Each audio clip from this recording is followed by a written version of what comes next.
I'm on a journey to get better, and I want to do it with you. And I'm not just focusing on physical health, I'm focusing on everything: emotional wellness, spirituality, finances, relationships, and so much more. Every week, it will be my personal goal to bring us, the world's leading healers, experts, and game changers, to share groundbreaking secrets and tips to getting better in all areas of life. Getting better isn't easy, but it's a whole lot easier when we can do it together. Welcome to Better Together with me, Maria Menounos. Welcome back, everybody. If you don't watch us on YouTube, you could get a good laugh because we start out doing crazy, stupid interpretive dances. And it could be just the thing that lights you up in the morning. Could be worth your while, trust me. Do you cut back and forth, Stephen? Are you showing yourself? Because we've talked about this. Yeah, sometimes. Just want to make sure you're remembering, because if I go to YouTube and I don't see you. Well, right now, today, you won't see any of us. Oh, so you forgot. I forgot. Okay, so you've left me hanging, so I look like the only moron dancing. That's not nice. Well, none of us are seen today. Oh. Yeah. Balls. We got slated. Yeah. It's to give you a moment before. Wait, so we're not filming this for YouTube right now? We're filming this, but we don't film the dances because that's to get us amped before we go on it. So people can't see us dancing? No. Oh. Did you want people? I mean, we discussed like sometimes cutting forth, but I didn't know if you wanted to have us. What do you think? I'm doing this for my health? I'm trying to make people laugh. No, I'm trying to get us performing. amped. I was performing. Oh, man. Speaking of, before we get to speaking of, our quote of the day comes from our guest today. A person who sees a problem is a human being. A person who finds a solution is a visionary. And the person who goes out and does something about it is an entrepreneur. That is Naveen, Jain. And bam. I mean, if it isn't clearer than that, I don't know what could be clearer, basically. I know. I read that, and after researching him, I'm like, oh, that's kind of your bio, but also the way I want to live my life. I mean, it's pretty right on. Naveen Jain is somebody that I met at a Bulletproof event with Dave Asprey, and I was so blown away by him, and I loved his energy. And he told me about this thing called Viome that was going to change people's lives and help people, and it was just overwhelmingly amazing. And of course, if you've been listening to the show or watching us on YouTube, not dancing, you would know that I have been using Viome, and I've been really, really impressed by it. So we finally have him on the show today. I'm really excited. Before we get to that, I just want to say thank you for joining us here every Monday. We are grateful for the community that we've been building. We're grateful for all the comments that you guys leave us, the emails you send. As I always say, and I mean it, it lights us up and it keeps us going and it inspires us to keep getting better and finding more people that are going to enrich our lives and help us get better in every way. We have also started a Patreon, and I can see you guys are slowly trickling over, and I'm so grateful because we really want to make this a completely ad-free space.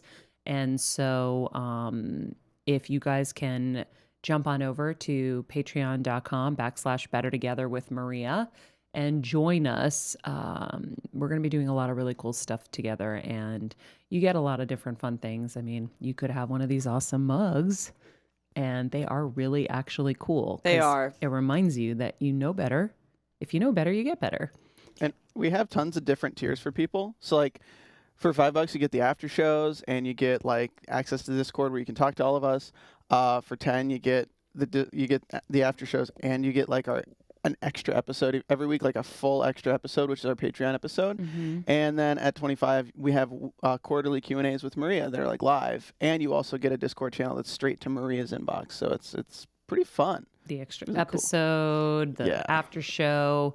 So we're giving you stuff for it. But at the same time, you know, the thing I've always liked about Patreon that Kevin always told me about, because I got to podcasting later in life, Kevin was like right on it. I mean, Kevin was maybe the father of it. Yeah, I mean, AfterBuzz is the first in so many things. Yeah. And podcasting at that level, for sure. Yeah, so AfterBuzz, our digital broadcast network that produces after shows for like every TV show, Kevin came to me and was like, hey, I really want to do like a podcast about our favorite shows, like at the time Breaking Bad and Jersey Shore. I allowed the rolling of the eyes there. And so I was like, okay, I don't know what a podcast is. He's like, but this is the future. And I was like, well, you are a visionary. Boom. So I trust you and I'm in. Let's do it.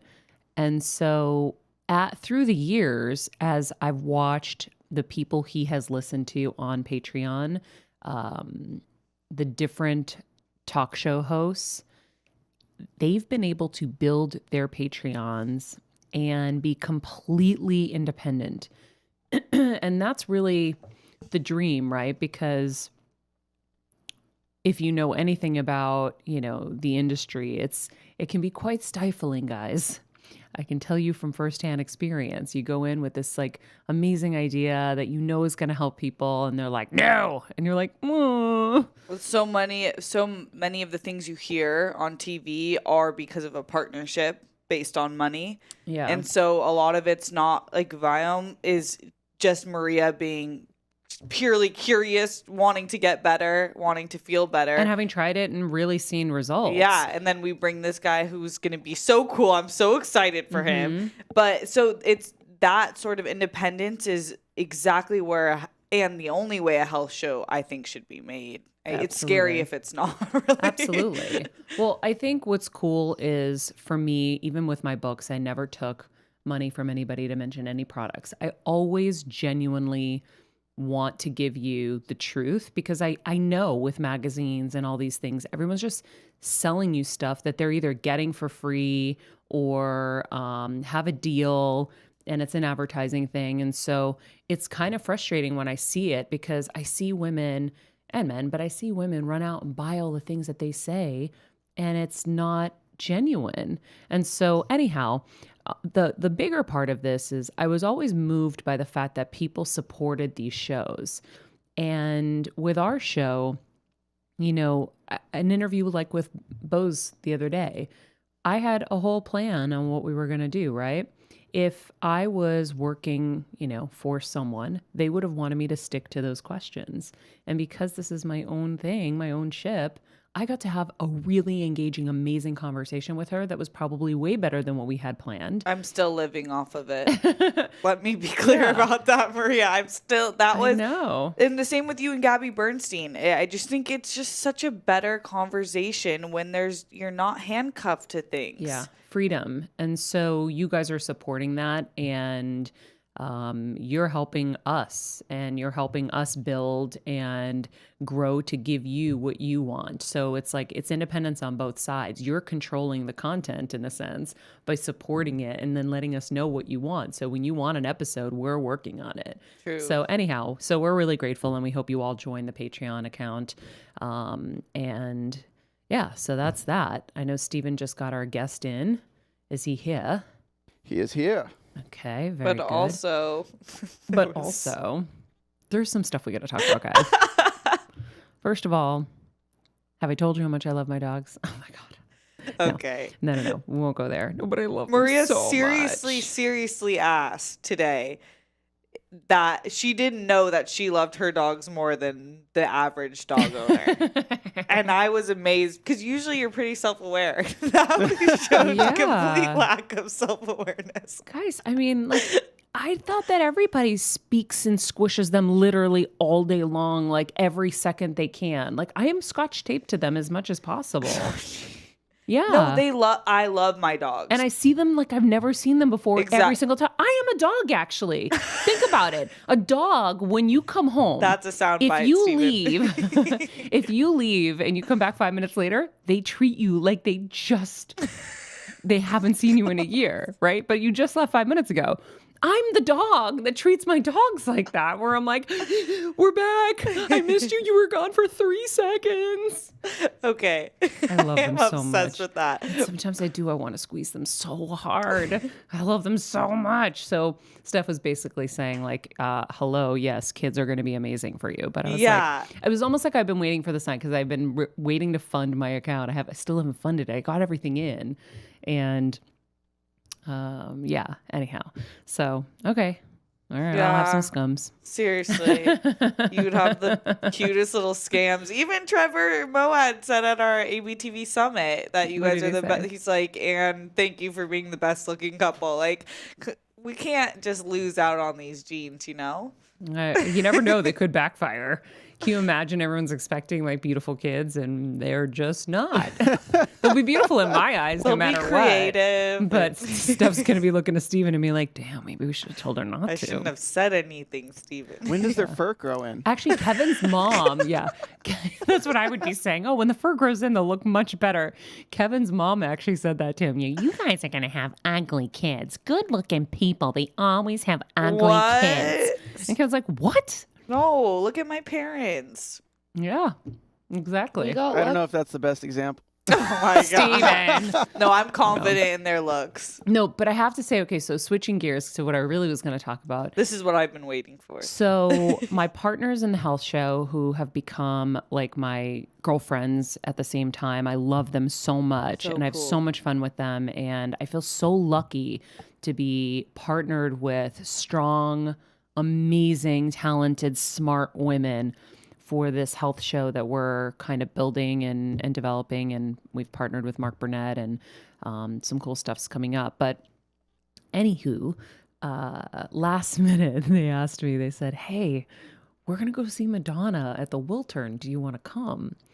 And I was like, yeah. And then they're like, it's at 10:30. And I'm like, oh, hell no.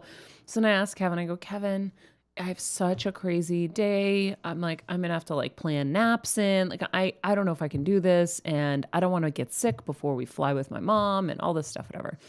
And so, FYI, we're pre-taping this show, so it's a little out of date. But by the time you listen to this, I will have already flown with my mom. But that's just me being real with you guys. But the story's still important. So anyway, I just don't want you thinking, oh, I thought she flew with her mom a month ago. I think everyone at this point is just thinking, you were gonna not go to Madonna? Yeah. Yeah. No, I'm a loser like that sometimes. Like I'm like, oh God, I have to drive. And then I have to go backstage. What did with Kevin tell Madonna. you? Because this, Kevin was like, go. So then what a guy. I loved Kevin's guy. response because I was in the trailer when you called him, and he said, if you get sick, the best place to be sick is back home in front of the TV, and like because you're going to be on vacation, Yeah. you're going to be back home. I'm like, that's a great point. yeah, no, that was probably the 10th time I asked him because I just kept waiting for him to say, no, honey, you should stay home and sleep. I don't know why. I have such a problem going out. It really like takes so much out of me. And so... Bria. but it's Madonna. Yeah, I so- was gonna say. So I was like, okay, I'm going to do it. And then I kept trying to cancel. In my head, every time I have plans, I'm constantly figuring out how I can cancel them. And I know I'm not alone. No, I see that's Steven shaking relatable. his head. No, like nodding my head. No, I know. I felt it. So I'm constantly figuring out, how do I get out of this? How do I cancel it so I can just stay home? But then I'm always just staying home and like I have no social life ever. Not ever. I don't want to be extreme, but really, like, I don't get to see my friends and spend time and stuff like that very often. So anyway, I went to dance class.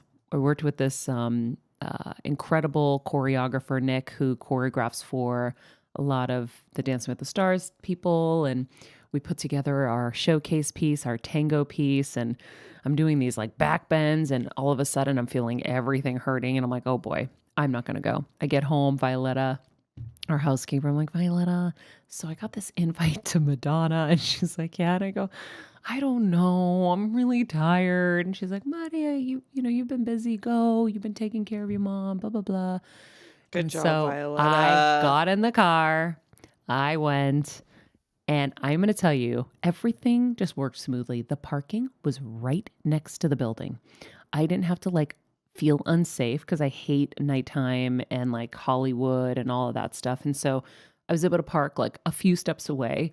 And then her show was unbelievable. All I kept thinking about was my cousin Nikki and my cousin Elaine, because they were old enough to be like allowed to watch Madonna, let's say. Like I was still younger, but I looked up to them because they were like, she was their person. Like they would wear like the rubber bracelets and all this stuff. And, they were in their teenage years, and I was just like, and so, Anyhow, but I always loved her. And I remember when we used to clean nightclubs in Boston, there was a jukebox in the main club, the channel. And I used to play Material Girl because I was like Ugh, cleaning such a dirty good ass, song. nasty floors, vomit, cockroaches, rats, and I just needed the escape. And so I would find coins on the floor and I would put it in and watch Madonna in that pink dress and perform Material Girl. And it was everything for me. It was like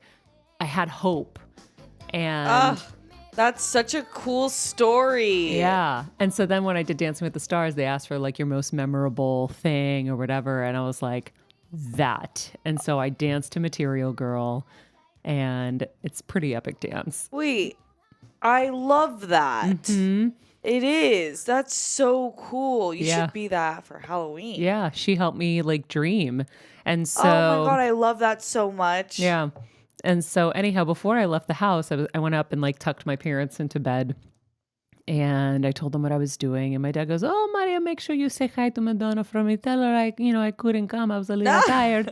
So I start laughing. And he does this all the time. If I'm going to some big famous person's house or whatever, he always pretends like they know each other or whatever. Yeah, So pretends. well, some of them he does know. So I turn on the camera and my mom's laying down. And poor thing, she still has her bruises on her face and she's got her Optune on her little bald head. And, she's just in bed. And I go, "What did you say, Dad?" And he re-says it. And then I go, "Tell her, that, we can't come, whatever." And I go, "Tell who?" My mom goes, "Madonna." And I go, "Well, what do you want Madonna to know, guys?" "We love her," my mom says. And I was like, oh. So he sent it to my friends and they're sending it to her manager. I just thought it was the cutest thing. Wait, Yeah. So it was pretty that's funny. so cute. Yeah, it was. Okay, but back to the show. Holy moly. So I didn't know this, but Madonna moved to Portugal I didn't know that. because her son, so she adopted like 6 other kids from Malawi. So she's got like 8 kids.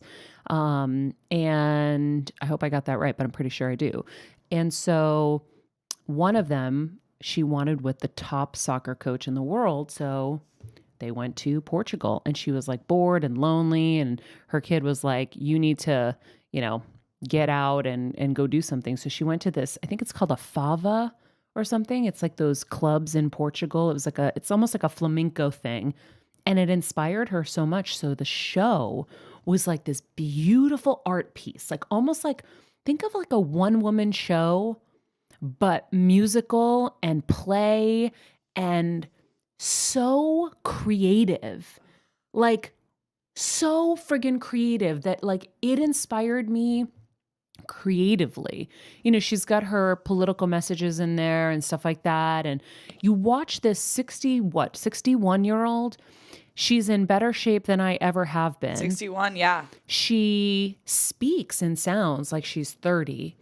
And what blew me away as I sat there was, you have so many pop icons. And to me, I may be forgetting somebody, but to me, it's Michael Jackson, Madonna, and Britney Spears. That's like the Holy Trinity to me. Like, I don't think there are any bigger pop stars. I think for sure Michael Jackson and Madonna, in terms of they opened up everything for female and male artists at the time. Like they were the ones who were like, we weren't allowed to do this and we're just creating stuff. And everyone else took from them. Like the Chris Browns and stuff took from, like they wouldn't exist without them.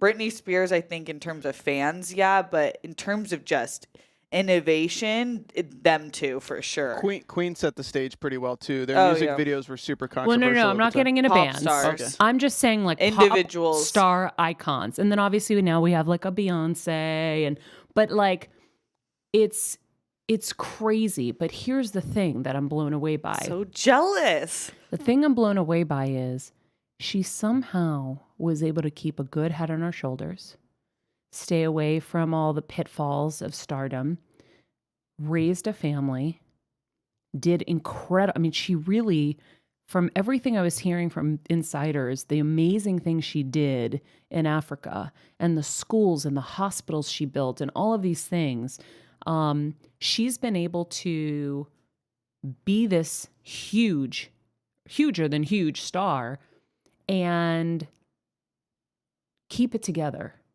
And I can't name, when you look at, the top people, the Whitney Houstons, like everybody, it's so almost impossible. Like Beyonce obviously is another example of that, but Beyonce's a different generation too. So like for the people that pioneered it to be able, for her to have pioneered this in a sense, I don't know. I just think it's so that's fascinating. a great point. And I don't think anyone has given her that credit. Yeah, I think that's an awesome point, actually. And I think it might be because her music and her is based in a seduction.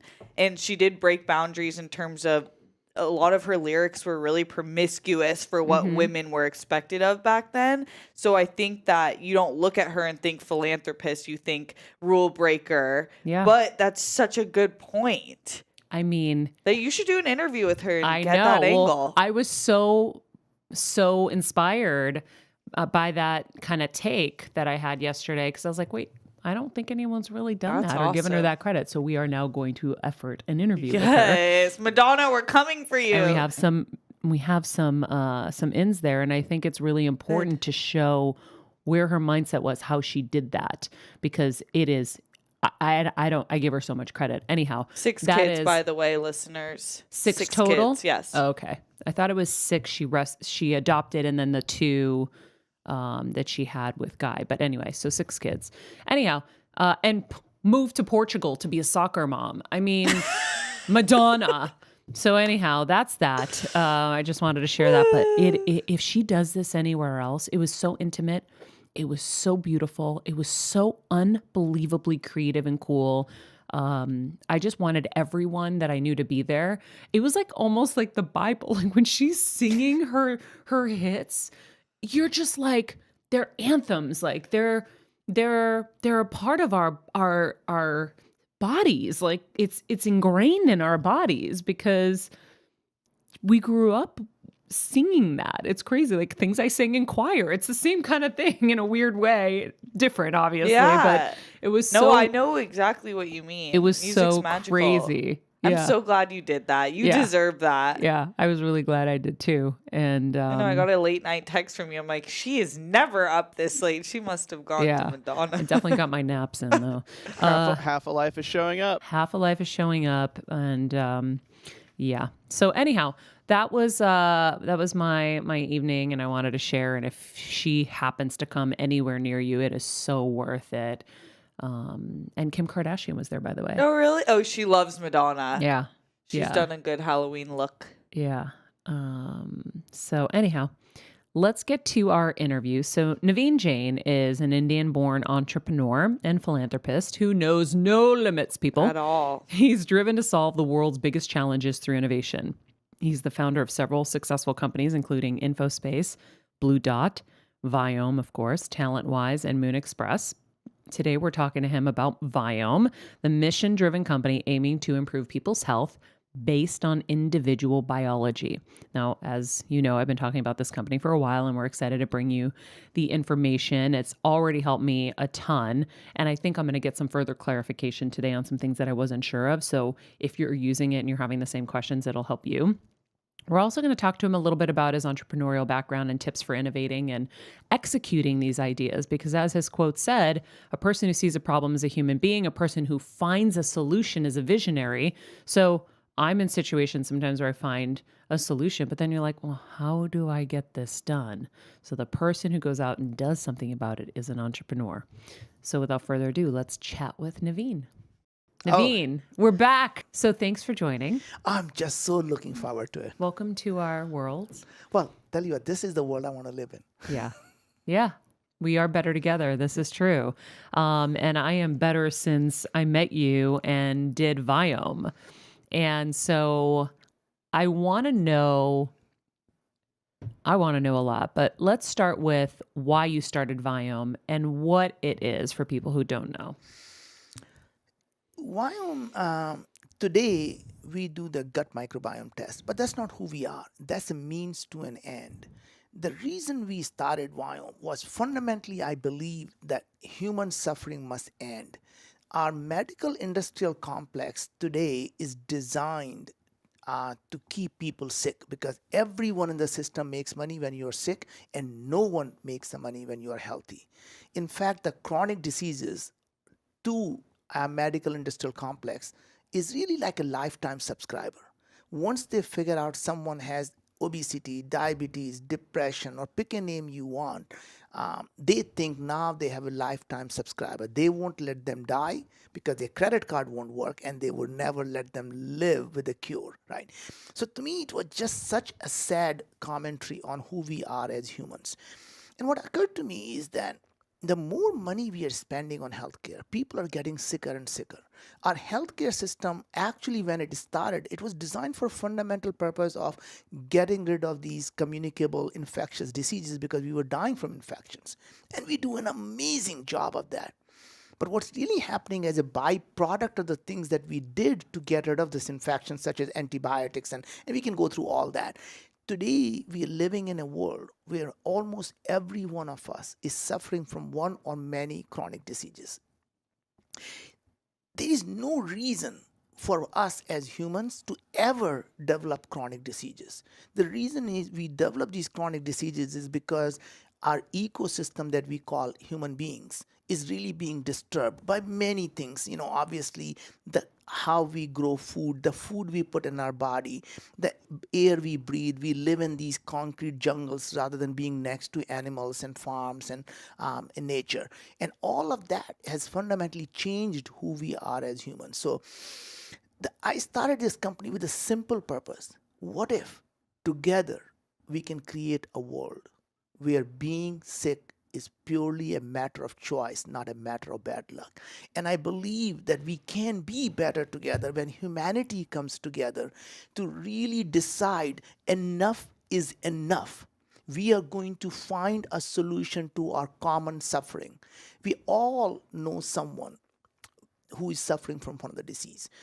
And we can get into it. I mean, another motivation for me was I started this company 3 years ago, and then I unfortunately had my dad develop a pancreatic cancer. And I took a deep breath and wanted to understand what is really going on here. And it turns out the more research I did, the more I understood that these, especially the pancreatic cancer, just like many other cancers, really comes from imbalance in our microbiome in our gut. That how these microbes from the gut move through the bile duct, go into pancreas, basically modulate the immune system down and allow the cancer to grow. And one of the professors at NYU decided that if that's what's happening, why can't they just inject the antimicrobial into pancreas? And they did that, kill these microbes, and the immune system killed the cancer. I'm holding this research in my hand. I go to my dad's doctor and say, look, I think we know what causes this pancreatic cancer. I want you to inject this antimicrobial in my dad's pancreas. And he said, that's not the protocol. We will never do that. And I'm saying, look, it is a research right here.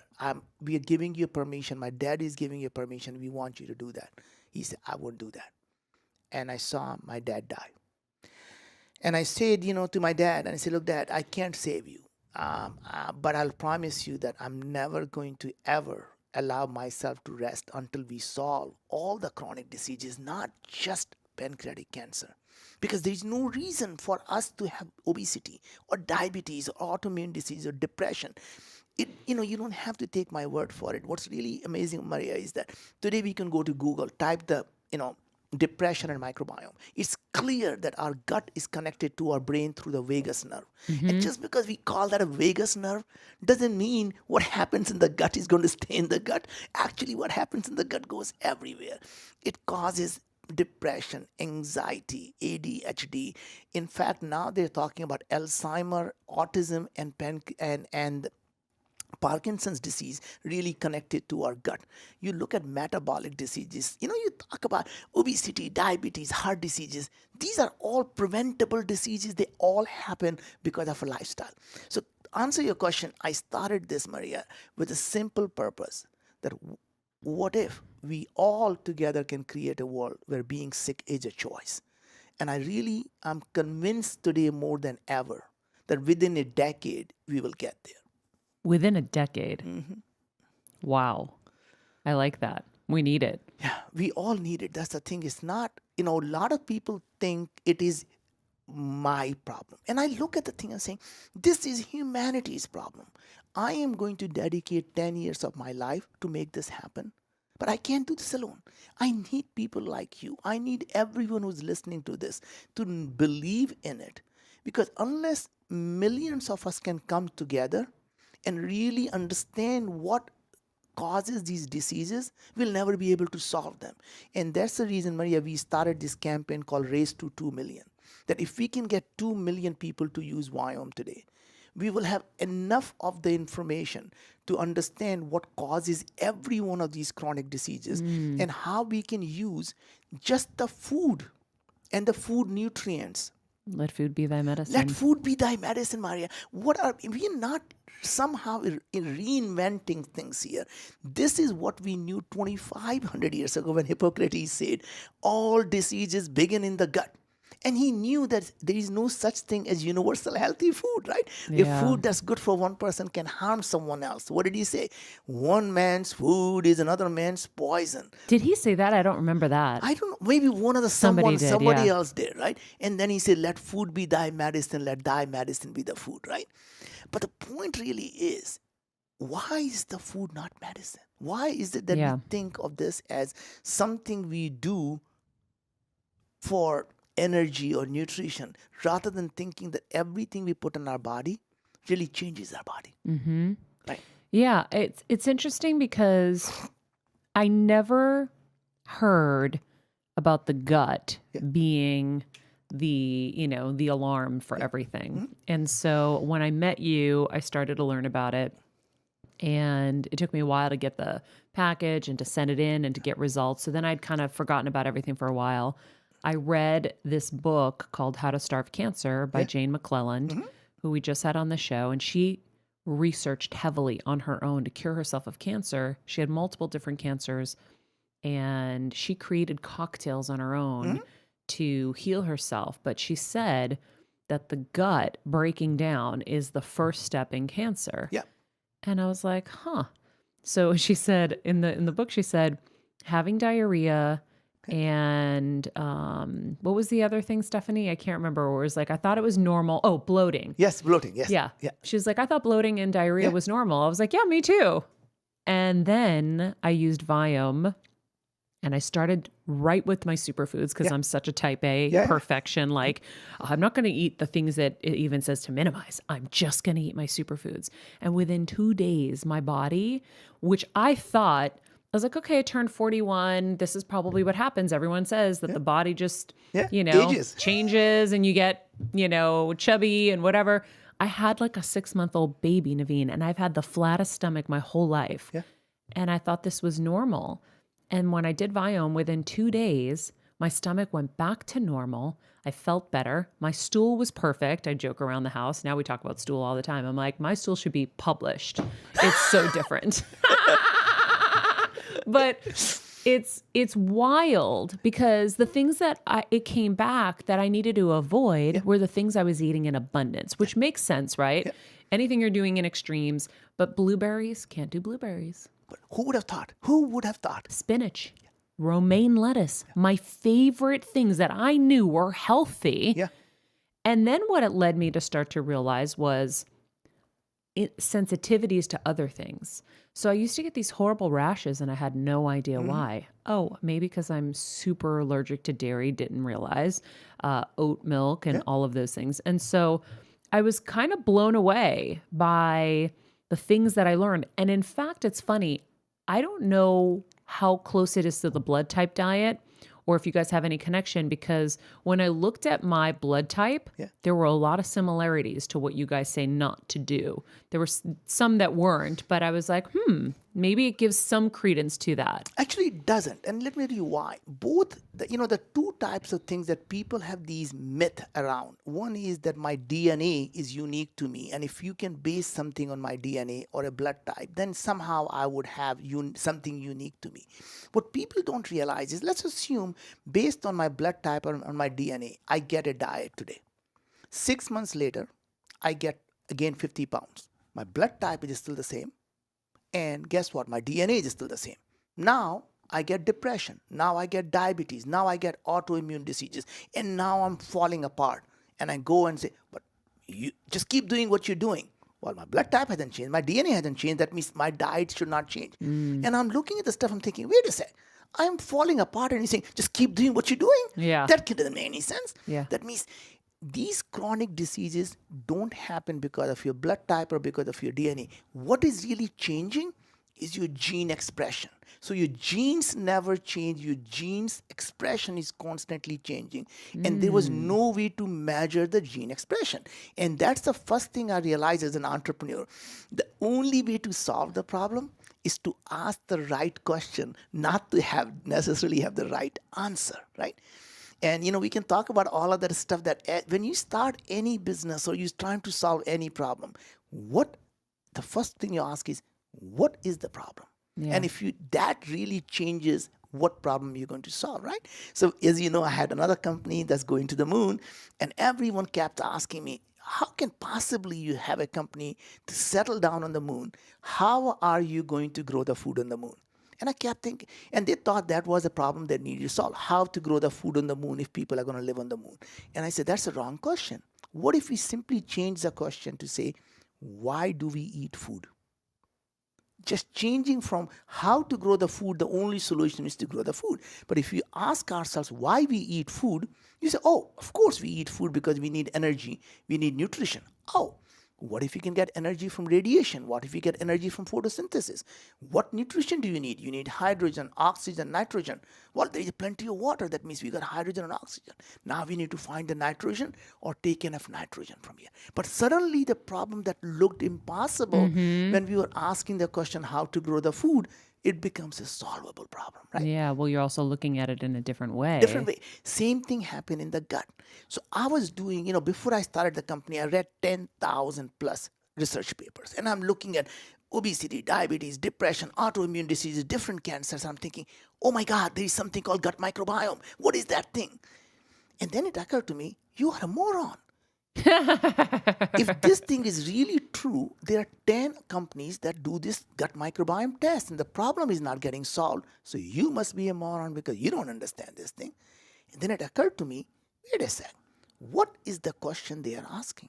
And they were all asking the same question, which is, I want to know what organisms are in my gut. I want to know every organism that's in my gut. And if somehow we can find that out, we'll solve the problem. And I'm thinking, that's the wrong question. What we really need to know is, what are they producing? And the reason that looks very similar, but the problem is, I thought these organisms are like human beings, right? They could be thousands of different people doing exactly the same thing. So simply knowing that two people who have the same disease like diabetes, but completely different organism, they may still be something similar if they're producing the same thing. And here's the worst part. The same organism can produce completely different things based on the environment it is in. So same organism in my gut can produce completely different thing than your gut, but it's the same organism. And I thought it's like a human being. Me at work, entrepreneur. Me at home, dishwasher. What changed? Environment, right? So my point is, I was thinking Oh, wow. Yeah. and suddenly Damn. it occurred to me, oh my God, what if we can find out what they're producing? So we need to do the gene expression. And then everyone said, oh, gene expression requires RNA testing. It cannot be done. Guess what? I first believed it couldn't be done. And at the end of the day, I found the technology at the Los Alamos National Lab. They were spending 10 years, billions of dollars for biodefense work. As soon as I saw this, I'm thinking, oh my God, they're trying to solve the same problem, which is if the bad actor were to get hold of something bad, they want to know what is making people sick. I want to know what is making people sick so I can keep them healthy. And I licensed the technology, and which is what created Viome. Wow. And here's very interesting thing happened. Now we have hundreds of thousands of people who have taken the test. We can now predict, just by looking at your gut, onset of depression, diabetes, obesity, IBS. In fact, now we started doing the oral microbiome, which is saliva. So because we have microbiome in our mouth, Yep. in our gut, just by looking at what microbes in the mouth are producing, we can predict oral cancer with 90% accuracy right now, right? And I really believe, and now next thing we are launching, Maria, which I'm going to just announce it just for you. This is the first time I'm going to say Oh, that. cool. Using the finger prick blood to be able to look at the gene expression of host sites. So think of us as humans. We get DNA from our mom and dad, right? They only produce about 22,000 genes. In between, we get 40 trillion microbes in our gut. They produce 2 million genes. That means at best, we are 1% human, right? And what they produce in our gut, it gets absorbed in the blood and it changes our human gene expression, right? And then we have microbes in our mouths. So microbes in our mouth that also change what's happening to our food.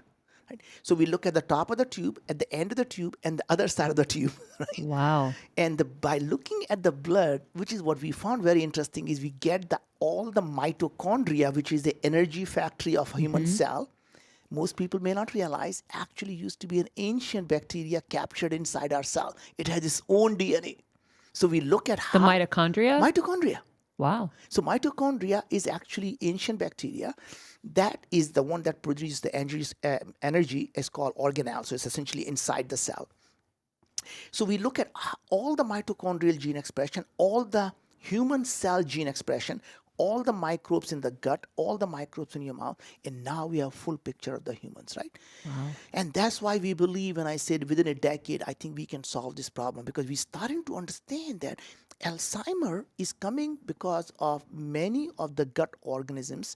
They are able to break free from the gut by essentially making the leaky gut. So they bind to the cells, they make the gut permeable, they move out, they infect our central nervous system called CNS, and then they go to the blood-brain barrier and they're able to do the same thing, make it permeable. And when it goes into our brain thinks, oh my God, infection is coming.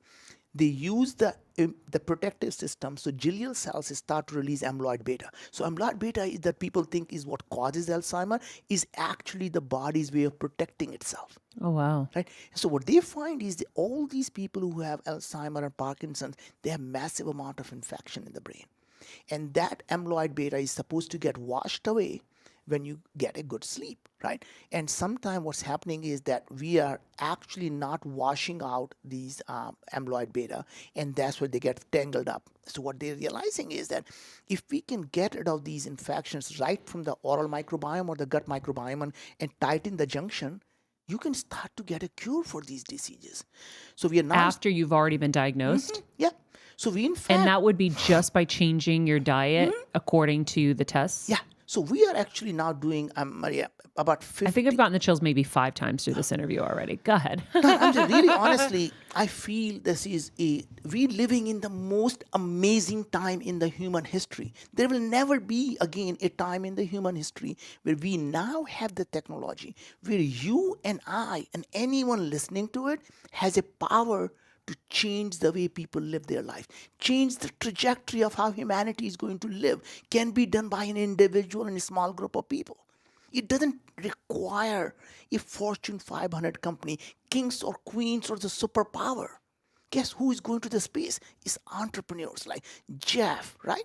It is Elon, it is Richard, it's us. I mean, these are the entrepreneurs pushing the boundaries of what is possible. The healthcare is not going to be solved by Obamacare or Trump care or Putin care. It's going to be solved by someone like us and saying, enough is enough. We're going to do that. Energy, it is all about food abundance, creating abundance of food, creating abundance of energy, creating abundance of fresh water. These are the problems that entrepreneurs are going to solve. And what I'm about to say was that we are now doing 15 clinical trials. So we just announced the trials with Mayo Clinic. Can we just simply use the diet and supplement to get rid of insomnia and obesity? We just announced last week with GlaxoSmithKline, can we develop vaccines to prevent chronic diseases? Think about it for a second. Double the vaccine? No, prevent chronic diseases. The vaccines to prevent chronic diseases. Ah. And here's why. If we believe the microbes are responsible for causing chronic diseases, you can develop a vaccine against that microbe. And if we can do that, we can prevent Imagine you're born and you take a vaccine to prevent Diabetes or obesity, right? Depression, yeah. autoimmune diseases, various types of cancer. Someday, you and I can have a vaccine for pancreatic cancer, breast cancer, ovarian cancer, colorectal cancer, Wow. right? And as I said, it gets a chill.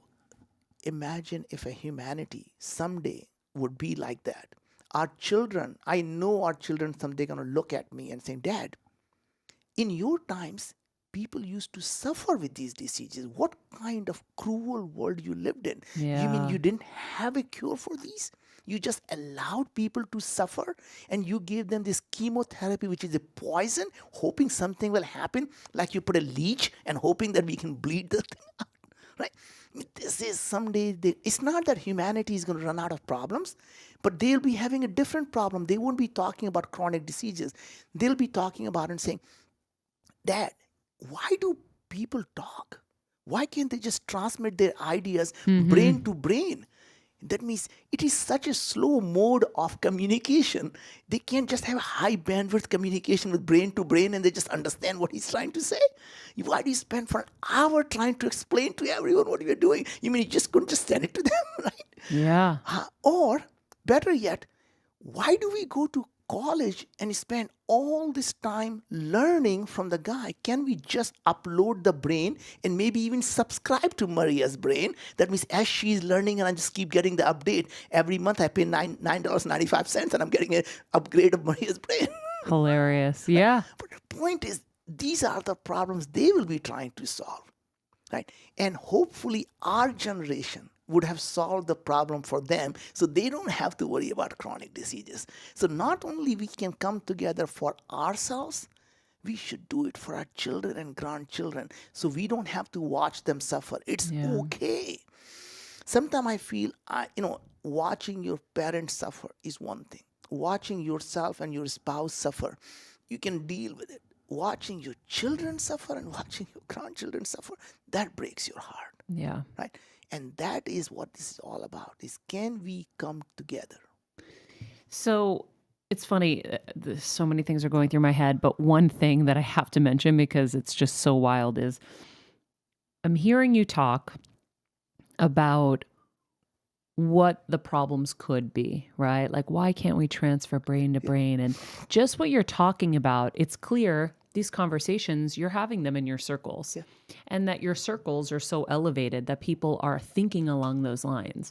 And then I think of the other conversations that are happening in the world where it's conspiracy theories and, oh, the president, he did this and then this person did that and I just spilled my coffee all over my phone and just the negativity that's out there. And I think it's just a moment that I wanted to just have to explain to people, really look at the people that you have around you. Are they elevating your conversation? Because I am so inspired just hearing this conversation and hearing where your brain is going. And, I've had conversations with Elon Musk and they're not about conspiracies and all of this. It's about building and creating and inspiration and dreaming, right? It's finding the possibility in everything. And I just had to say it because I sometimes end up around those other conversations, and I'm going to be going home soon, and I'm sure I'll be around them again for a week. And you're just like, wait, you need to elevate the people you have around you. But I love this whole concept, and I think it's really important for people to know that there are clinical trials for these things and there is possibility. We're doing autism right now. We're starting next week a trial to reverse autism. Think about it for a second. I mean, if we can start to think about, because now we are learning that even the time during pregnancy, what mother's microbiome changes the risk of the child's developing diseases, right? So during pregnancy, the mother's microbiome has a lot of impact on child's health. But the mode of delivery, I mean, when the baby goes through the birth canal, that's the first exposure the baby gets to all the microbes through the birth canal. And if you somehow, some people do it because it's absolutely needed, and I'm not going to say that's a bad thing, but some people do it for convenience, and they are just denying that baby that exposure the baby is going to get to be healthy for the rest of their life. Wait, so what are they denying? I'm confused. They do C-section for convenience. Oh, got right? it, got it. So when they do a C-section, the baby is not exposed to the birth canal, the microbes from the birth canal. And then you get exposed to the skin microbiome, which is not very good. And when it is needed, is absolutely necessary. In what other thing that happens is, you give antibiotics, and baby got an ear infection. There is a 90% chance that body will take care of it, but mothers want easy way out because baby is crying, and they give them antibiotics. That completely kills the ecosystem of their gut. Yeah, but it's not that some of them might, but I think also we are trained in society to go to a doctor and do as they say. Yep. And most people are overwhelmed, Yep. can't put, are struggling to put money on their table to survive. And they need that solution, and they don't have the time or really understand how to do their own research sometimes, right? This is why we bring them people on the show that can educate them on that. But it is scary that is our system because it's broken. It's not the 100% right system.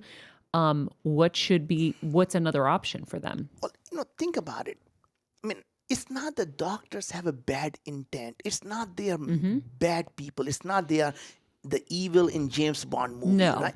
no. They It's just what they learn, and that's their system. They're taught when they go to the medical school, they're taught if there is a ill, there is a pill. And for all practical purposes, they become the salespeople for pharmaceutical companies. They are not taught about nutrition. They're not even taught about microbiome. They're not even taught about that we are a walking, talking ecosystem. We're 40 trillions of them and one of us. In fact, if you look at a bigger picture, Mary, this is going to be really interesting to think about, right? If you think about the microbes on planet Earth evolved 3.5 billion years ago. Humans, give or take, all ancestors are less than 500,000. That means these guys have been around for 3 billion years before us. They're everywhere. Every breath you take, you're breathing billions of them, right? There are 40 trillion inside us, and people just don't, understand these large numbers. That's equivalent of all human beings in 5,000 Earth living inside each one of us, right? We live in their world. We are a parasite in their world. That means we are using them for our own benefit, right? If you think in a bigger picture, it is quite likely that not only we are a walking, talking ecosystem inside us, outside us, everything that happens changes us. What happens inside us changes the world, right? In fact, I came up with this really funny story that if you allow me to indulge for 90 seconds, I came up with this theory of, if you think about humans, right, how will the humans why were humans created and how were humans created?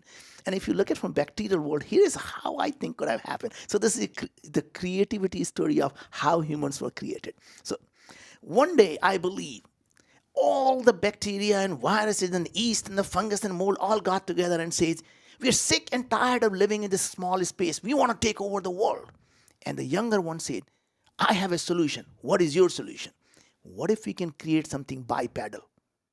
Many of us can live right inside it. All we have to do is keep this thing healthy. We can make it crave anything we want. It's going to run around everywhere finding the food that we crave, and it's going to feed us. It's going to go all over the world. It's going to poop everywhere. It's going to spread. It's going to spread us around, and we're going to take over the world. And they created us, and they call this invention humans. And as soon as they created humans, they all looked at each other. Oh my God, what have we just done? Oh, poop. And the reason they worried was, today, as you talk to Elon, we all worry about artificial intelligence because we wonder, what if someday AI becomes smarter than us? What is going to happen to us? Microbes are no dumb. They got together again and say, Master, we have a problem. What's the problem, son? Aren't you worried we created humans and someday they might become smarter than us? What are we going to do about that? Master said, we solved that problem when we created them. Master, what did you do? Well, right inside their cell, we put one of our brothers right inside their cell. They call that mitochondria. We live in the gut. We talk to mitochondria all the time. Anytime they don't treat us well, we tell the mitochondria to shut their energy down. They're dead. Master, that is brilliant, but you're not thinking about the biggest problem. What is that? They're starting to develop brain. What are we going to do about the brain they're developing? Master said that is the first thing we thought about. Remember, we live in the gut. We put a direct connection to the brain.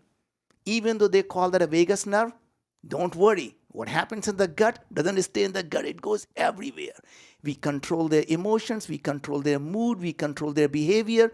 Through the vagus nerve, we make them decide what's happening. The thing that makes them feel good, the serotonin, 90% of the serotonin, we produce it ourselves. They want to feel good, they're going to feed us well. And guess what? Like a good leader, we're going to make them think they are in control. But we're going to sit here and pull the string like a puppet master. So they're nothing but our puppet. So sit back, enjoy. You have taken over the world. And ladies and gentlemen, that is who we are as humans. Wow. I like that story. Now, my point I is, feel like it's a children's book that's like a little scary. but point really is what I'm trying to make is now there is scientific evidence to show that our gut microbiome control our mood, amygdala, Yeah. mood, emotions through the vagus nerve 100%. for their own benefit. That's how we get depression and anxiety and ADHD. Right? So my point is, even though it's a funny story, but now there is true. scientific evidence for it. Right? Yeah, no, it makes so much sense. I know even with my husband, he's about to do the Viome as well because he's seen the progress with me. And, he was not feeding his microbiome well, Naveen. Not at all. Guess what? And they make them pay. Yeah, and he was paying and he would go into deep depressions and he would get really dark and it got worse and worse and worse. And between no sleep, Yeah. like no sleep, and then the poor diet, it hit me one day and I said, oh my God, this is what it is. Yeah. And he finally was in that receptive place to understand it and get it. And he's been so much better as he's making those adjustments and those changes. Honestly, I would tell you that this will hopefully, if he follows his recommendations, we have had amazing success, Maria. I mean, Yeah, tell me some of the success stories. it's hard for me to say because, FDA thinks that I'm making a claim. So I don't want anybody to think that we are diagnosing anything or curing anything. But the people who done the test, anecdotally, we get thousands of emails a day. People are telling us their depression is gone, their anxiety is gone, their acne is gone, they no longer have eczema. People are telling us the toe fungus is gone and the things we used to call, they're losing weight. So they, one woman says she lost 150 pounds, other losing 20 pounds, 30 I lost pounds, weight too. right? But my point is that simple that things that we used to call diseases were really nothing but the symptom of the inflammation in the gut. And when you get rid of the inflammation, everything calms down. Your immune system actually gets back to balance because really what happens is many of these diseases are really the immune system going haywire, right? And 70% of our immune system is along our gut lining. So as we get the microbiome dysbiosis to go down, the gut is balanced, releasing the nutrients that are anti-inflammatory, such as short-chain fatty acids, and stop releasing the toxins like lipopolysaccharides, which are highly inflammatory. Suddenly, the immune system now is able to deal with everything else. And that's what gets rid of all of these things we call diseases. They were nothing but the symptom of the things that are going on inside us.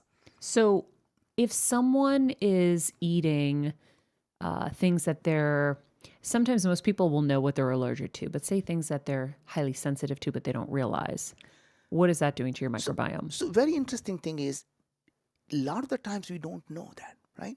So for example, I did the test and again, I thought I was really a healthy eater. I was eating everything that I thought is healthy. So, I did the test and you know what it tells me?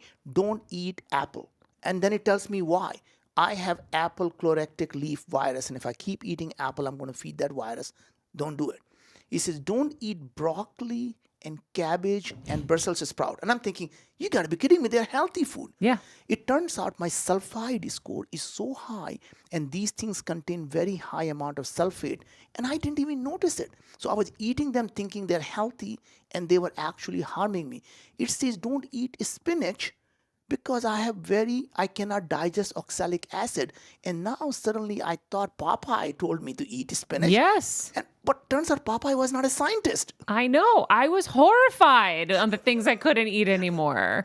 I think Stephanie has a question in the booth. I see a raised hand. Go Quick ahead. question. You were saying that no man's or woman's microbiome is the same and Yep. the food we eat is different. Is there any similarities you're seeing between regions that we originated from, like our ancestors, or is there any sort of pattern that you're seeing? Yeah. So it's very interesting is that, our gut even though our DNA between any two human beings is like 99% the same. When it comes to a gut microbiome, it's less than 5% similar.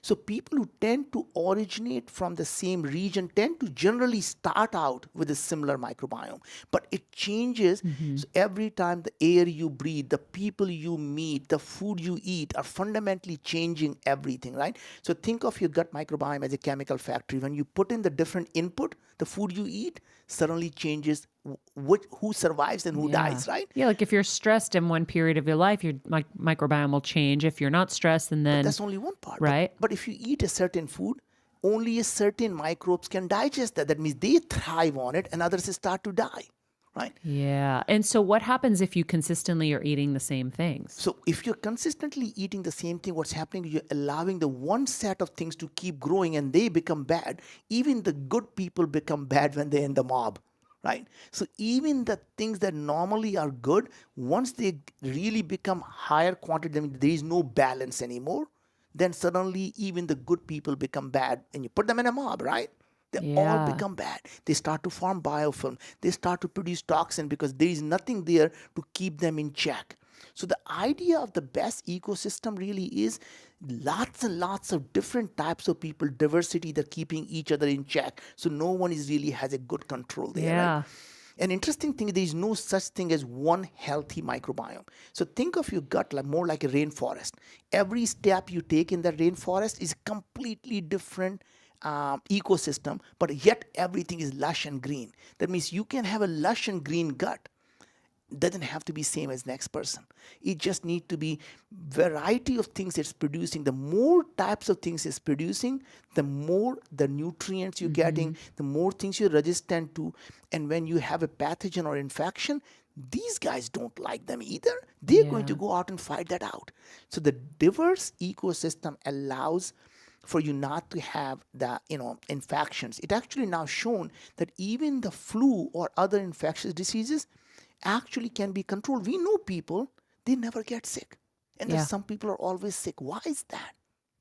Somebody occurred that we have the same DNA. Why is it some people always get sick, some not? This is all what's happening in our gut microbiome and our immune system. So what I find really fascinating is that we never think of ourselves as, this a changing ecosystem. We think we are stable. Once we find what's good for us, we can keep doing the same thing for the rest of our life. And without realizing that internal stuff is constantly changing. And even the diet that you used to eat suddenly kept your stomach flat. Suddenly you're getting bloated. I'm saying, I haven't changed anything. Why am I getting weight? Yeah. Right? And that's why, because your ecosystem had changed, now you have to feed a different ecosystem. And then you go back to exactly that. What happened to you is actually very typical. You're healthy. You start to change the ecosystem because you're eating. And suddenly you say, I'm gaining weight. And you change your diet and boom, you're back to that. What happened? Yeah. It is a changing ecosystem. Right? It's funny, when I went on my honeymoon last year around this time, we were in Italy, and in the restaurant and the hotel, they always had this beautiful buffet and all these different fruits and things available. And so I normally was scared to eat fruit because of the glucose, and I fall into prediabetes a lot. But this time I just enjoyed them. I didn't have a lot, but I had different things. And I realized I felt so much better because my body was getting different sources of nutrients and energy. And so I've been saying to my husband, I'm like, you're drinking and eating the same things every day. That is not good for you. That's correct. You have to change it up. You have to keep variety. And so I think that's really important for people to know. I think the biggest things are that your microbiome and your gut are really controlling everything. And it's sitting here in me, and I'm realizing my mom has stage 4 brain cancer, as you know, and her tumor's back, and we're in a very difficult time. Have she done the biome test and find the diet? And as I'm sitting here thinking, I've starved her of sugar, She's eating super clean, very, very little meat, if any, and vegetables. And I'm like, gosh, I really got to check her microbiome. And you know what I remembered? Is when you said the toe fungus, because she's had toe fungus forever. And she's had it forever. She's had various infections forever that are so hard to go away. And no one could help me figure it out. I had a guy come to me and says, I've had a toe fungus for 15 years, and the doctor says the only thing we can do is now operate on it. And he said, I followed your diet and it's gone. And he wanted to show me the pictures of before and after. I said, I believe you. I don't need to see it. Yeah, I don't want to see that. Right? But point I'm saying is that we didn't even ever set out to cure that. It was simply the symptom, right? Let food be thy medicine. Let food be thy medicine. So I really, it's very interesting that we actually published a paper that we are able to predict your glucose response in your blood just by looking at what's happening in your gut. So we can see that two people who are eating exactly the same slice of bread, one can have a 6 times more response, a glucose response, and other can have none. And intuitively we knew that because we see some people eat bread all day, they never get fat. And some people smell bread and they get fat. Yeah. Right? Is because their body responds differently. And we actually proved it now. So we published a paper now that anybody can go online and check it. We showed that two people eating exactly the same food have a completely different response to them, banana or bread or cherry. I mean, it makes sense because I have friends who hate me for being able to eat what I want. And if they even look at it, they gain weight. So that example rings true for me. But it makes me realize that I got to get my mom on this. And that's going to be the biggest probably step in her beating the cancer again. I just want you to say it so that I don't get in trouble. We absolutely do not tell you that we can cure brain cancer. Yeah, no, I know that. But I know from everything I've read that the microbiome is the beginning of all of these illnesses. And I know when I look at myself, you would think, I'm a healthy person. But as I start to look at it, I'm like, well, I have had Hashimoto's my whole life. For autoimmune disease. Yep. Pre-diabetic most of the time. Obviously had a brain tumor, whatever. Those are all autoimmune. And then of course the brain tumor is probably just the body expressing it in another way. It's basically your immune system not killing the cancer cells. I mean, think about it. Cancer should never be developed because your body's immune system is constantly killing the cells that go out of whack. The only time the cancer grows is because the immune system is not killing those cancer cells, right? And there are a couple of theories is that microbiome works with the immune system and say, hey, all good here, don't kill us. We are all good. We are all friends here. I mean, but they're in disguise. But if once they go around the cancer cells, they tell the immune system this is all good here, and the cancer basically keeps growing, and basically microbes are protecting it, right? And now once you can get rid of that, the immune system will go after the cancer, which is what we've seen many times. In fact, I think Cleveland Clinic published a research that took 1,600 breast cancer tissue, and they found that all of them had the microbes. Right? Alzheimer, they found the same thing. So what we're starting to see is that microbes are actually, there's not a day goes by. There's not a research. So if anybody, I would tell you, Maria, if you could do one thing, set a Google alert on microbiome. Every day you're going to see 4 or 5 research. We saw yesterday, not only the heart diseases are now linked to microbes, even the recovery from the operation depends on your gut microbes. Whether immunotherapy for cancer, whether it works or how effective it is, depends on your gut microbe. And here's the more interesting part. The drugs we take, their effectiveness and side effect depends on your gut microbes. And here's why. You take a drug, it goes into a chemical factory called gut microbiome. It changes that.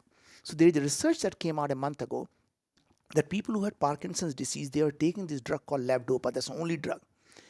And some people, the microbes are eating that drug. They metabolize the drug and the humans will have no effect. And they kept wondering why the drug didn't work. Because the microbes were eating the drug. Wow. Then they took the top 10 drugs and saw their side effects and the effectiveness depends on what gut does with them. So imagine that whether you even the drug and the cure works depends on your gut microbes. So it really is, we have to change our mindset. We are not alone in this world. We are walking, talking 40 trillion ecosystem. Well, and also the other thing is like, okay, so I have all these different things and they're kind of small stages where they don't require medication.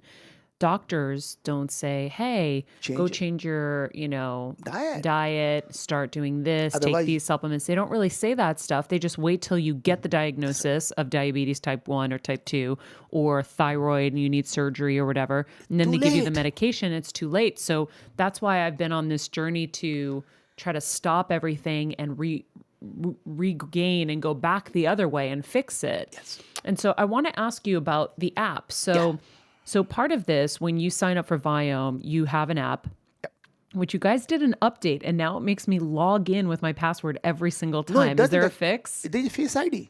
What? There's a Face ID you should be able to use. Yeah, it doesn't work for me. You have to help me. I will do that. Log in with Face ID. Oh, maybe that's what it is. Oh, yay. Finally. It's been making me do it every single time, and it's been so frustrating. See, this is why I have you. Okay, so when you send in your kit, how long does it take to get the results now? Under 2 weeks 2 weeks now. or less than that. Okay, great. I think when I did it, it was a little bit longer, but it was a while ago. And you know what happened? We got overwhelmed. Our demand went up 5 to 8 times, and we just weren't ready for it. Yeah. So we hired more robots, hired more people, Good. build a lab. Perfect, because I need my mom's fast track. Yeah. So we're all going to do it here. Steven, Steph, Kevin, my husband. So I did mine. I got my results, and then the app will alert you that your results are in. It will give you your recommendations, and it's really easy. It's in 4 boxes. So it says your foods to avoid and minimize, your superfoods, the supplements, and then all your foods. And then it gives you your results. So it says your scores to focus on, and it tells you the things that you're deficient in or have inefficiencies in. And what are those, Maria? Let's go. And we're going to go to it. And then it gives you your things that you're okay, and then the scores that are really good. Yep. So my results and the things I need. Foods to avoid, and it tells you why, which is the magical part. It tells you here are your superfoods and why. Yeah, I want to go through this step by step because I feel like I probably know the basic understanding of it, and I want you to help walk us through so anyone who's doing this really truly understands the results and how you're. Because for the longest time, I'm like, oh, I have all these problems. Well, how do I fix them? By the way, and I wasn't understanding that by eating those foods, that was the fix. Yes. Took me a minute, and that the supplement recommendation was the fix. Yeah. So it's like, oh, okay, I get it now. So mine was the digestive efficiency. Yep.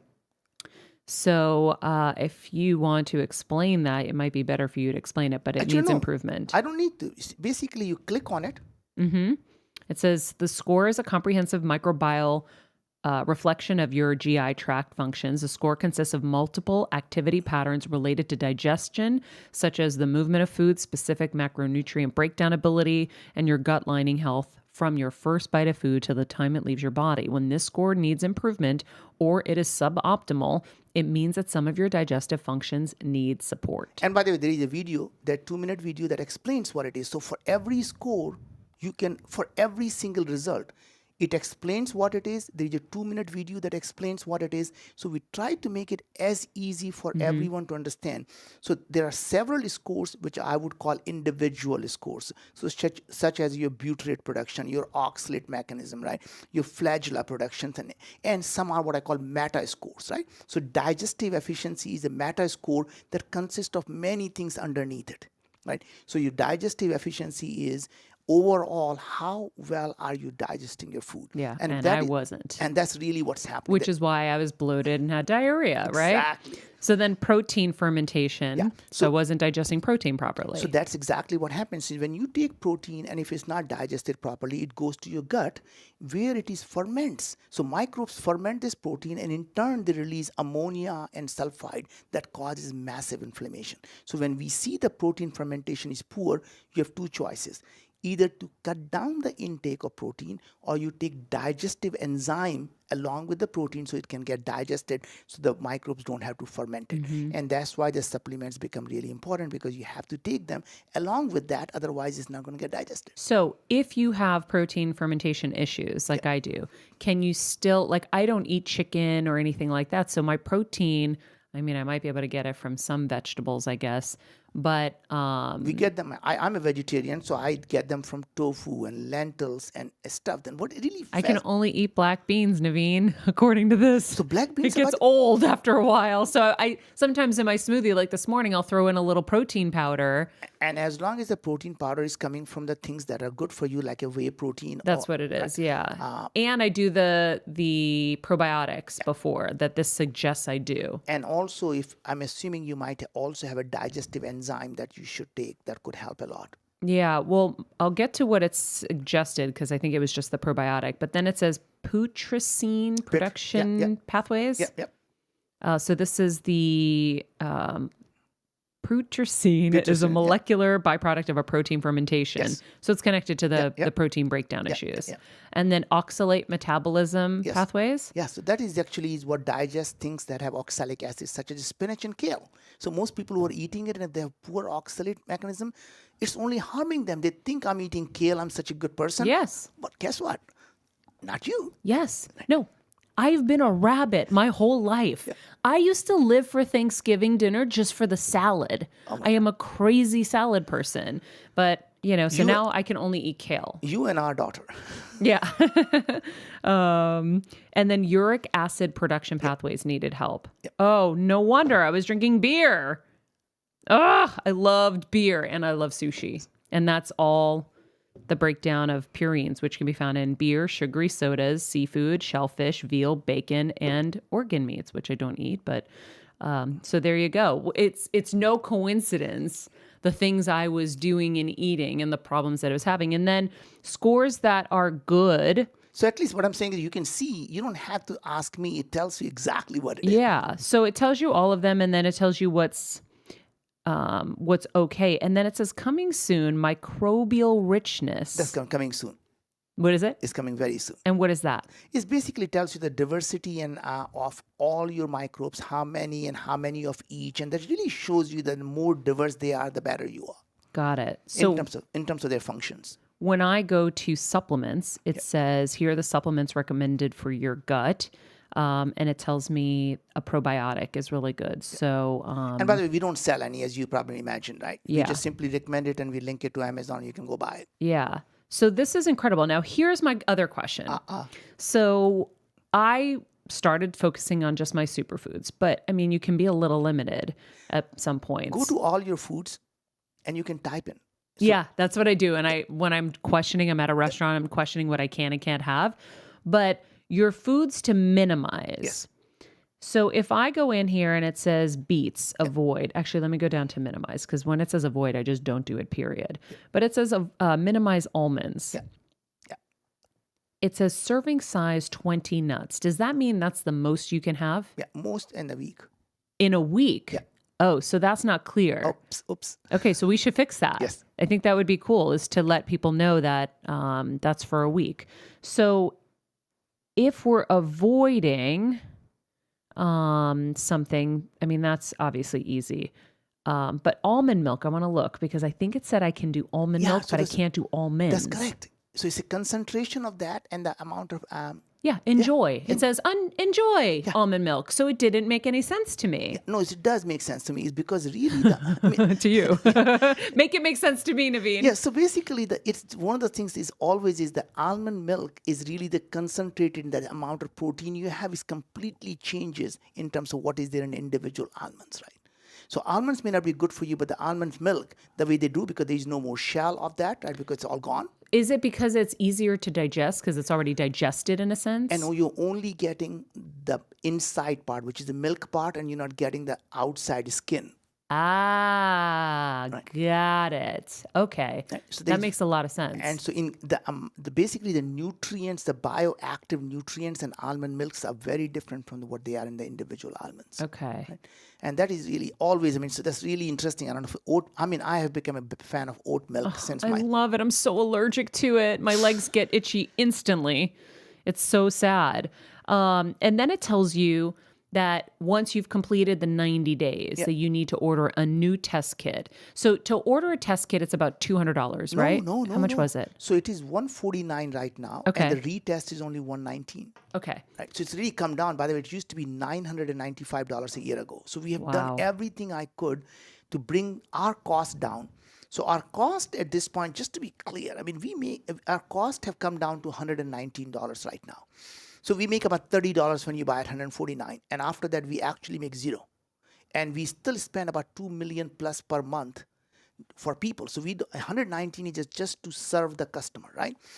But we really believe at the end of the day, I can continue funding the people for a couple of years. And as long as we understand the data from people that what's going on, we can really solve this problem. As you know, Maria, I mean, I don't know how much you know about my background. I lived in India. We had no food to eat. We were growing in a very poor family. We had no place to stay. I came to the United States about 37 years ago with $5 in my pocket, didn't speak the language, and some would argue I still don't, but that's a different story. God has been very kind to us. I've started 7 companies, and knock on wood, or at least the granite, it's been life. God has given us more than anything we could have ever asked for. And I look back in my life, the people who helped me don't need my help. So I am at this point in my life, I'm thinking, what can I do to pay back to the society? And I felt that if I can work on companies that can help 1 billion people live better life, that will be my way of paying forward to pay back. And that's the reason I started. I thought, instead of sitting on some warm island, which I do own, unfortunately. Let's go, everybody. Team better together. I'm kidding. But I thought that, what if I could dedicate my next decade of my life to solving this problem?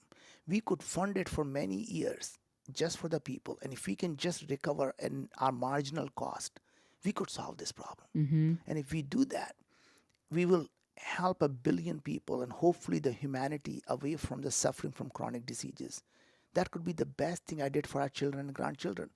They don't need more money from me. They just need this problem solved. Otherwise, they're going to be lying in some chronic disease and thinking, how much money can I spend to get rid of it? Why don't I just solve the problem for them? It's amazing. It's amazing. It feels a lot like what we're doing at AfterBuzz TV, which is funny for our hosts in a different way. Tell me. And helping all of these young hosts have a safe place to build their careers and grow their talents. And so we have a 2-part mission, which is to create good content, but then also to nurture and build the careers of all of these hosts. And having gone through, the real world in the entertainment business and seen the difficulties that lie ahead for them, we do the same thing, and it's at our cost. And it's like I tell my husband sometimes, I'm like, do these guys really know, like, we're basically paying for all of their dreams to come true? When once in a while you're like, I wonder if they really understand. well, honestly, you're not doing it for them. You're doing it for the happiness for yourself, right? Yeah. So at the end of the day, it makes us happy when you do something for someone without expecting something back. Mm-hmm.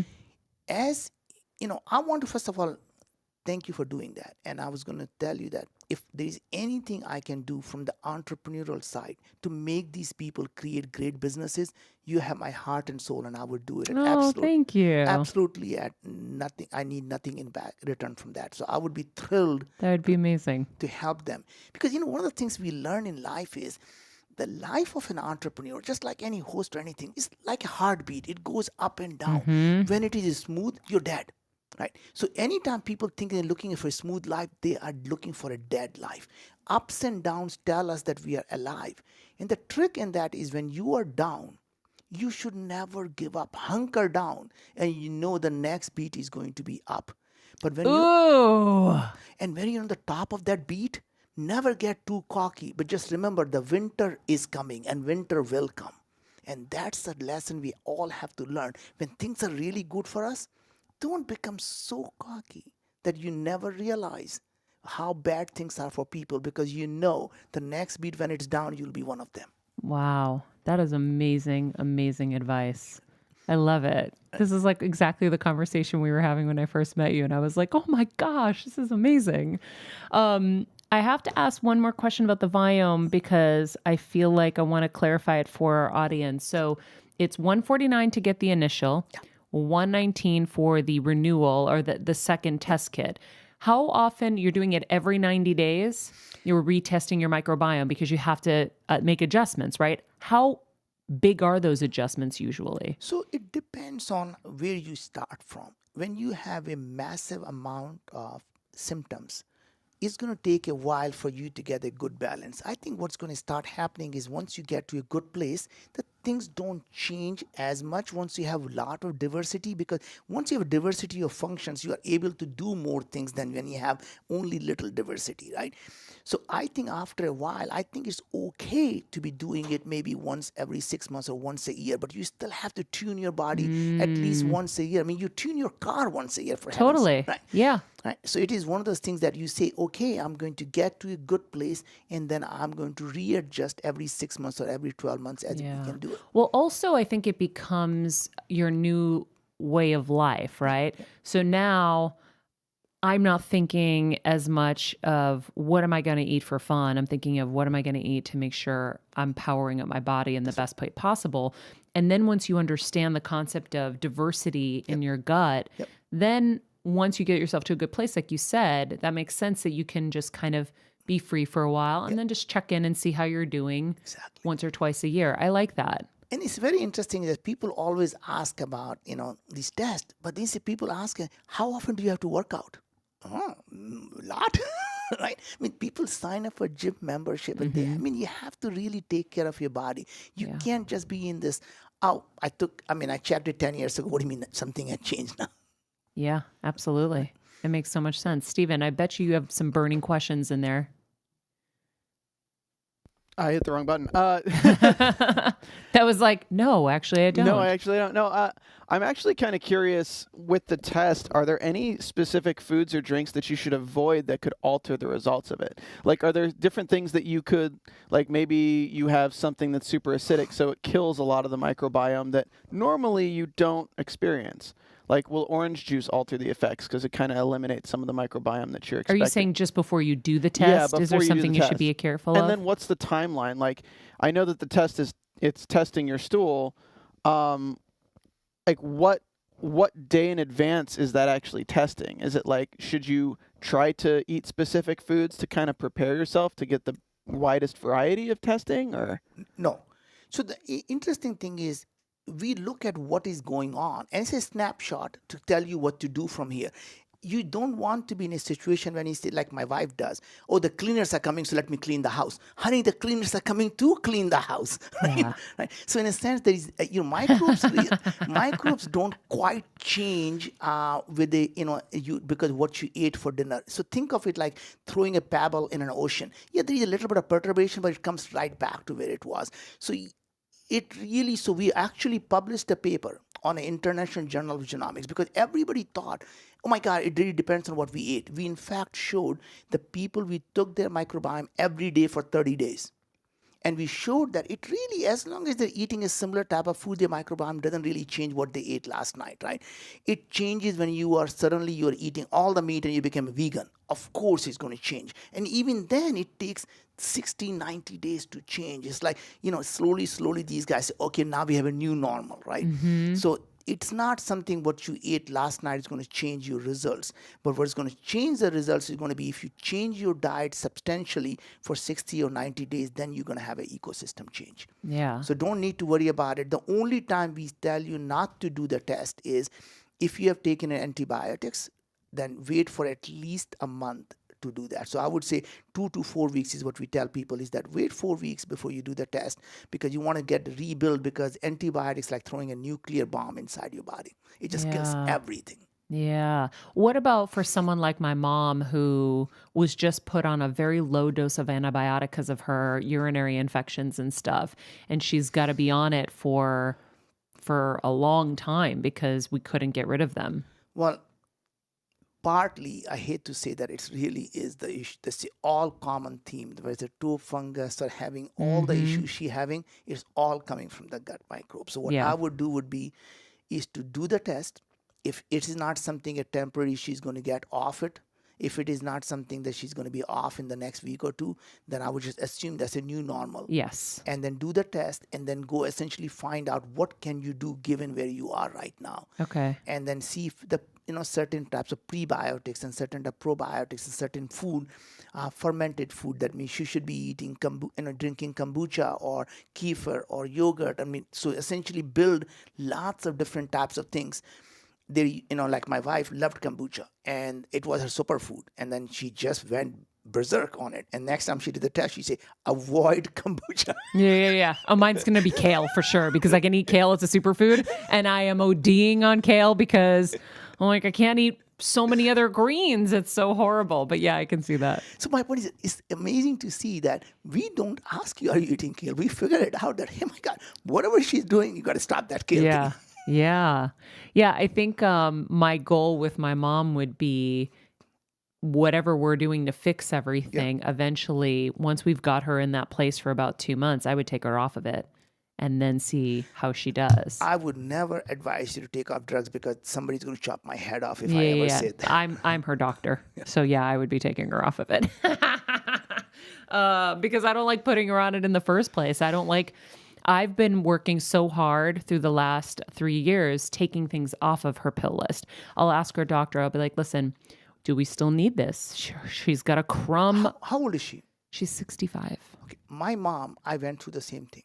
They give them a pill and they never look back. She has now got 40 pills. And I said, Mom, why are you taking? He said, nobody told me to stop it. Yes. So I said, Mom, we're going to stop these things now. And we're going to go through what exactly you need, and I'm not going to give you anything else. Yeah. And she said, but you're not a doctor. And I said, Mom, I am your doctor now. Yeah. I'm going to take care of you, right? Yeah. And the change she did in her diet had more impact on her than anything else. I mean, now her doctor is asking, I'm so glad I put you on these medicines because they're working now. And she refused, and she doesn't have a heart to say, my son stopped them. It's true. Well, if you think about it, I took my mom to Mexico for alternative treatments in different stages of this brain cancer to build her immune system with high dose vitamin C's and turmeric drips and all of these things, because I know we need to fortify her body for the fight. And also, when you have cancer, it's really hard to take in as much food as you probably need nutrient-wise. So you have to do it in these other ways with supplements and stuff like that. And so, I mean, vitamin D. I mean, you need. Yeah. I mean, you really need a lot of vitamin D, and good thing is vitamin D you can absorb. But the good thing is I hope you know that you need to take that with lipids. You need to take that with fat. Mm-hmm. So vitamin D can only be absorbed with fat. So you want to get the liquid vitamin D that has the lipids, the oil, and the fats built into it. So you actually you can absorb a lot more. Ooh, I do have a liquid vitamin D, so I could look in the ingredients and see if it has lipids. Yeah, it does. It should. Fat. Ooh. The fat is really, really good for that. Ooh, I did not know that actually. Yeah. That's so important.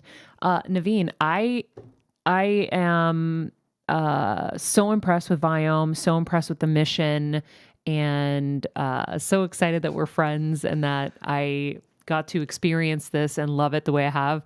I told you I've been singing it, screaming it from the rooftops to everybody because it was my own research as well that brought me to the microbiome and how important the gut is.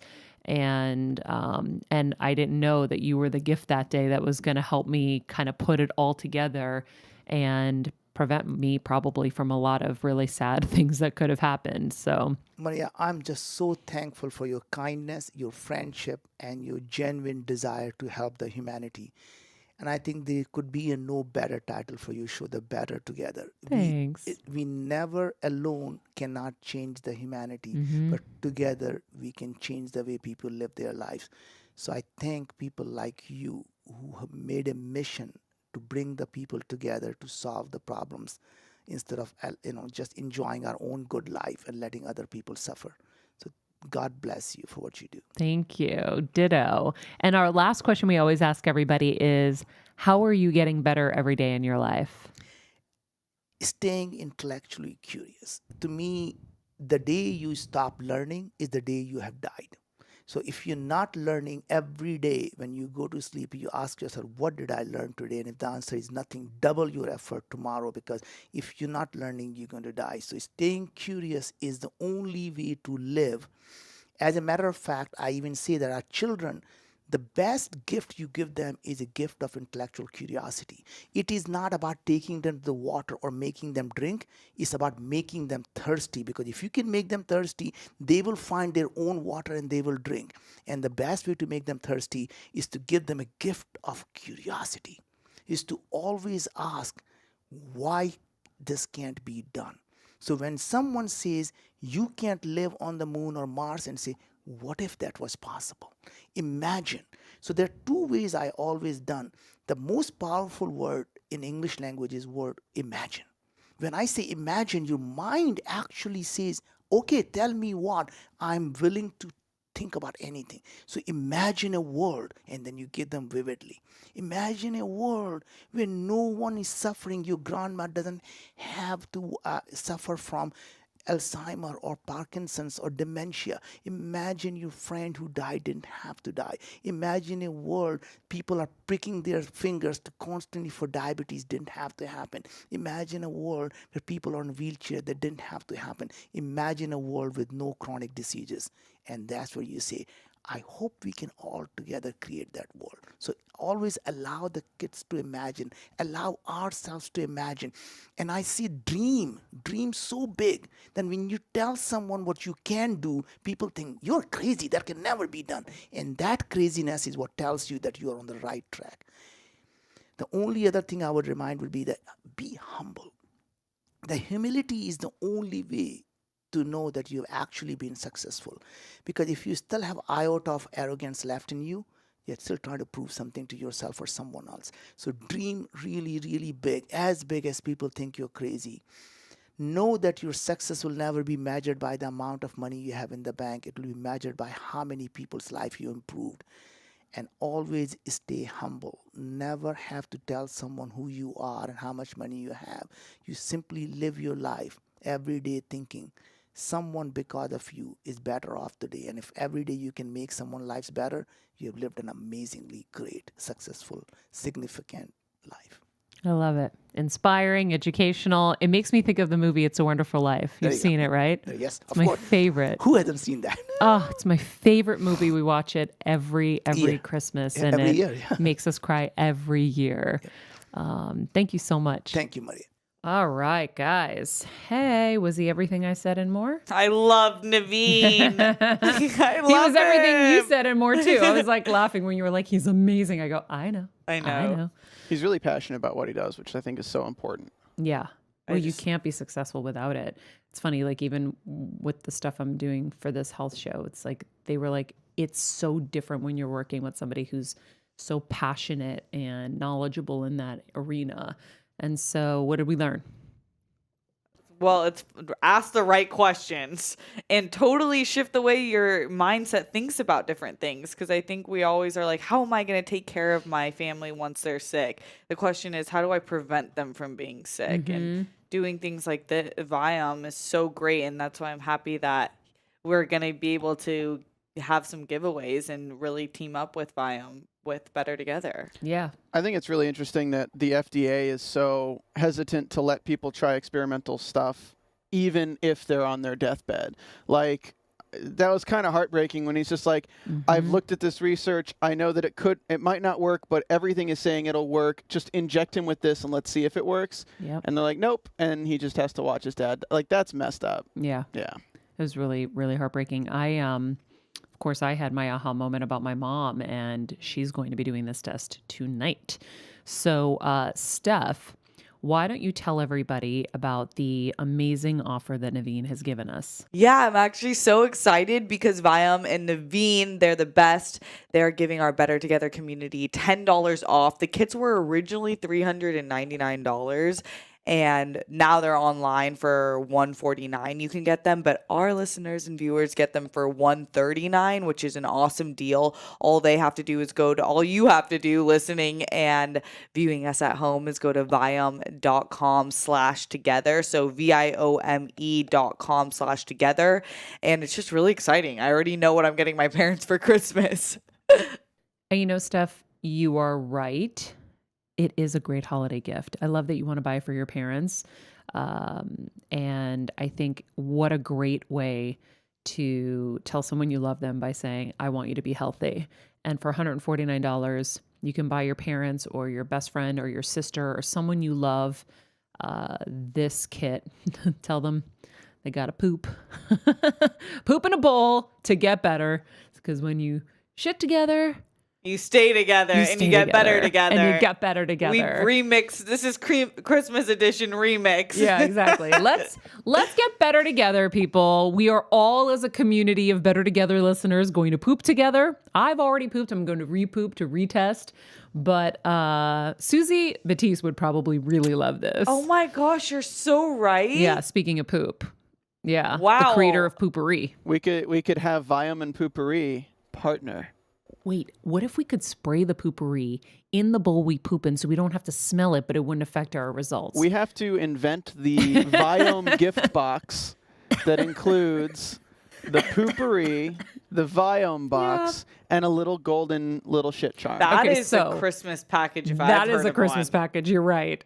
But imagine, like, the worst part of this is when you have to poop in the bowl thing and then you have to scoop it out and do all of that. I encourage you, if you have a very low tolerance for poop smell, to like wear a mask or like plug some Vicks up your nose or something.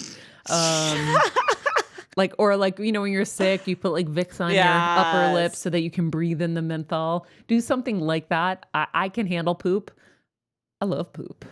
I love poop. No, I just like talking about poop. It's funny.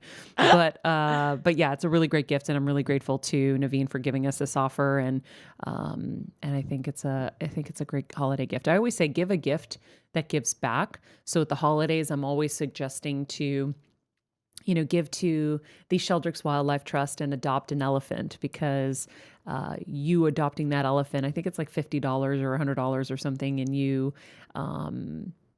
whoever you give it to gets reports on the regular about their elephant. And so, Steph, you would have an elephant in Nairobi at the Sheldrick's Wildlife Trust, and anyone I've given them to has loved them, and they get all the reports from the keeper who sleeps with them at night, because the keepers sleep with the orphan baby elephants in the shed, in the hay, together, because they die of loneliness. Total like sidestep here, but anything that gives back to a charitable organization is always what I want to do. But this is like next level, I think, in another way, because giving the gift of health is really important. Oh yeah, and that's what we're all about. So this was an awesome episode, and we're going to have Naveen come back at some point to talk about how to be a good entrepreneur, how to take your vision to the next level, because he obviously has so much insight there. And thank you guys for joining us and for being a part of our community. Please continue to rate and comment and subscribe and share this with your friends. Everyone needs to be knowing this information. So please share an episode on social media so that the people that follow you will hear about it and learn about it and get better as well. If you want to reach us by email, you can get us at bettertogetherwithmaria@gmail.com. Of course, as I said earlier in the show, we launched a Patreon, and we really want everyone to migrate over there. Support us in what we're doing. And then also, you know, be in control of the content that you want. And so patreon.com/join/Maria Menounos. I feel like I said Patreon/Better Together earlier. Which one is it? They both go to the same place. Sweet. Okay, so I'm not wrong. If you want to find out more about Viome, you can go to viome.com. You can keep up with Naveen Jain at naveenjain.com. Also, he has a podcast called Moonshots with Naveen Jain, and that is also on Apple Podcasts. Follow us at Maria Menounos, at Naveen Jain CEO, at myviome, Viome, at Steph Sabra, at Stephen Lemieux Photo. And remember, be nice, people, make good choices, and be present.